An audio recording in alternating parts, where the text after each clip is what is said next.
Merab Dvalishvili.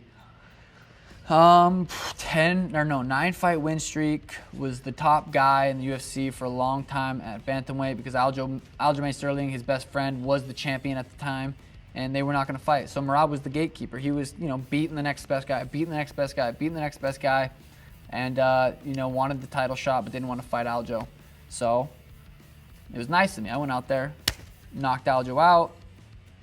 Could have fought him next, but I was like, I'm going to get that Cheeto fight back real quick to make sure that undefeated record goes back to that undefeated record. So I erased that one off my record and had to do that real quick. Did that in March. So now it's time. It's me versus Merab. It's time. It's a big fight in the division. It's a huge fight in the UFC right now.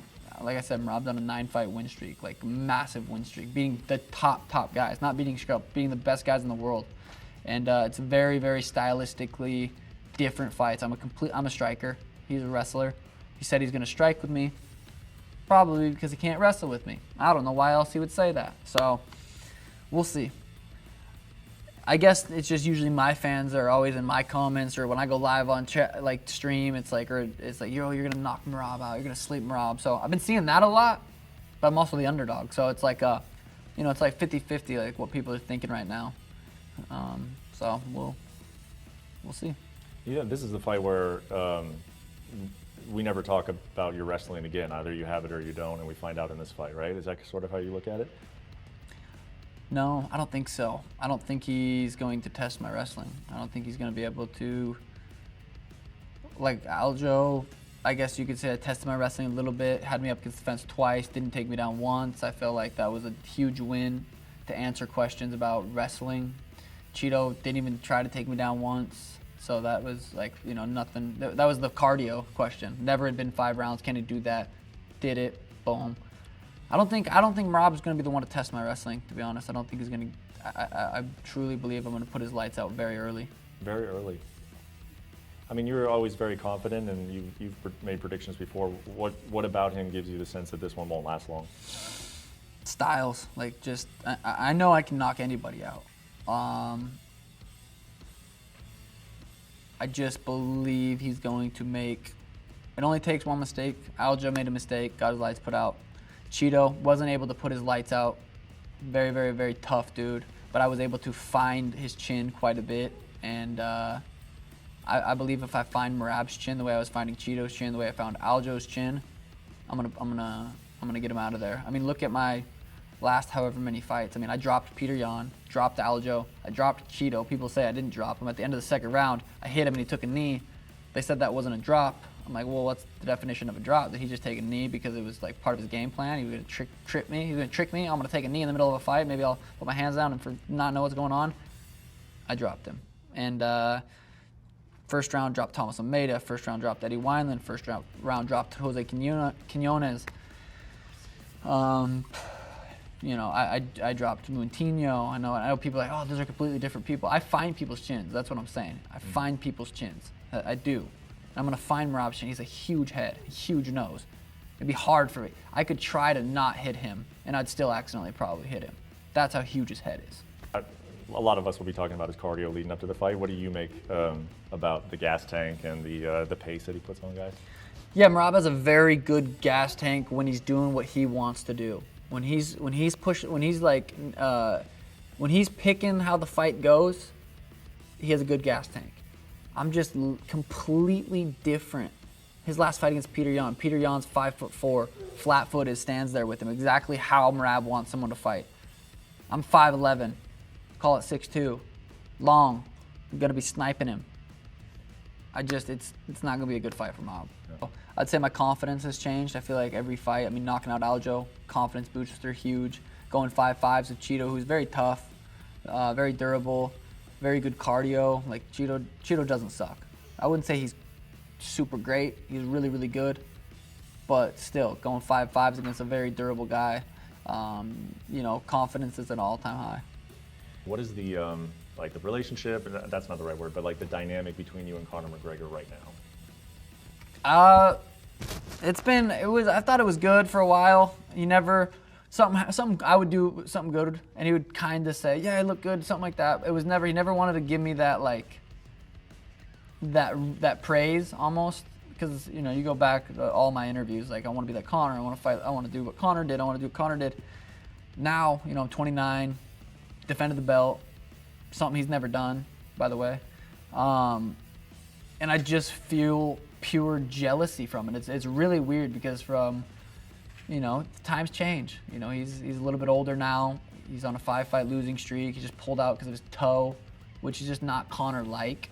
So I feel a lot of jealousy from Conor McGregor, to be honest, which sucks. You know, I hope I don't get bitter like that. Like, I hope once my career starts, you know, maybe doing what his is doing. Well, I hope my career never does that. He's on a 4 or 5-fight losing streak. But, you know, I hope once I'm a little bit older and I see someone else coming up that I'm excited for them, you know, happy for them, almost maybe a mentor towards them, rather than just jealous and bitter because they have the spotlight and I don't. Like, Conor could still come back, fight Chandler, and do big numbers, but it's like, how many more losses? It's almost impressive how many losses he can do to keep coming back and get people's attention. But, you know, speaking of big fights, that's a fight I wouldn't mind. I don't really call out big guys at 155, 170 because I know my role. I'm a 35er. But for me to be able to actually think I could beat Conor where he's at right now, I'm just being honest. I'm just saying the truth. I believe I could beat Conor McGregor. When your idols turn to rivals is a real thing. And that's, you know, I've always praised him. Even after he took a couple shots at me, I was still like, God, I tried to hate Conor, but I couldn't. Right now, not a huge fan of Conor. You know, the stuff that he was saying on Twitter, stuff that affected my life, really, like, and a lot of other people's life, and he's laughing at it, and then he goes and deletes it because he's on drugs, and people are like, hey, what are you doing? So, you know, I think Conor, yeah, we're not on great terms. Mm-hmm. I mean, he wanted me to sign to his agency. Like, he was telling me, he was trying to tell me, hey, you can't just pick your fights. You got to fight anybody and everybody. If you want to be the best, you can't pick your fights. And I was like, I'm just saying yes to the UFC. And he's like, you got to come sign with us, me and Audi, your agency or whatever. MMA managers fucking suck, though. Like, they really do. They're horrible. Corey Sandhagen just fought Umar, ranked number 10. Corey was guaranteed a title shot. Like, and he fucking went and fought Umar. Like, bad management, in my opinion. So there's not, you know, that's a whole nother story. But yeah, right now I don't think it would be, like, the dude's on drugs. Like, if we met in person, I wouldn't want to fight right there, but the dude's probably pretty amped up. I'd like to, you know, have a good squad with me. But yeah, I mean, I have no desire to meet him. I have no desire to talk to him again. Like, what are we going to talk about? There's nothing to talk about. Mm-hmm. And there, to say who brought the most eyeballs, who brought the most excitement to fights, like, right now it's Conor McGregor 100%. Like, he's a dork, but it's the truth. For me to get to that, you know, I go out there and knock out Merab. I go up to 45. I beat Eli. I beat Max. I beat Umar. Like, I'm 3 fights away from being considered one of the greatest of all time, one of the most exciting of all time. There's difference. No one thinks Conor's the greatest fighter of all time. Like, he was lacking skills. He lacked title defenses. But entertainment-wise, he's the best in the world. Entertainment-wise, he was the best. Greatest fighter of all time, John Jones, Khabib, Islam, up there. I want to be both. I want to be one of the greatest of all times and one of the most entertaining of all time. That's my goal. Do you remember how you felt after Conor won his second title, and it just seemed like it was like, damn, dude, what can this guy accomplish in this sport? Did you have any kind of feelings like that after he did it in New York against Eddie?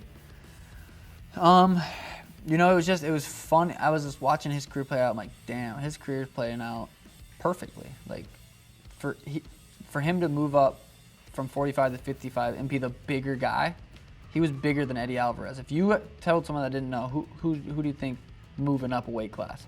You'd be like, Eddie. And to see, like, if me and Ilya fought, like, it'd be the same thing. People would be like, oh, this guy's like, Ilya's moving up. So I feel like there's a lot of similarities there to where, like, I feel like our path, like when I knocked out Aljo, when he knocked out Aldo, was very similar. Like, we've had similar career paths, but for him to go up there and do that to Eddie, you know, it was inspiring. I was like, damn, like, that's sweet. Mm-hmm. That, you know, to win the belt at 45, not even defend it. Go up to 55, win the belt at 55, not even defend it. Like, it's kind of cool. Like, the way he did it, it's cool. But, and it was still a question. He never really got tested I don't know if test is the right word, but it was like, yeah, we were like, what can he do? Can he move up to 170? Can he beat Tyron Woodley? Like, those were the questions at the time.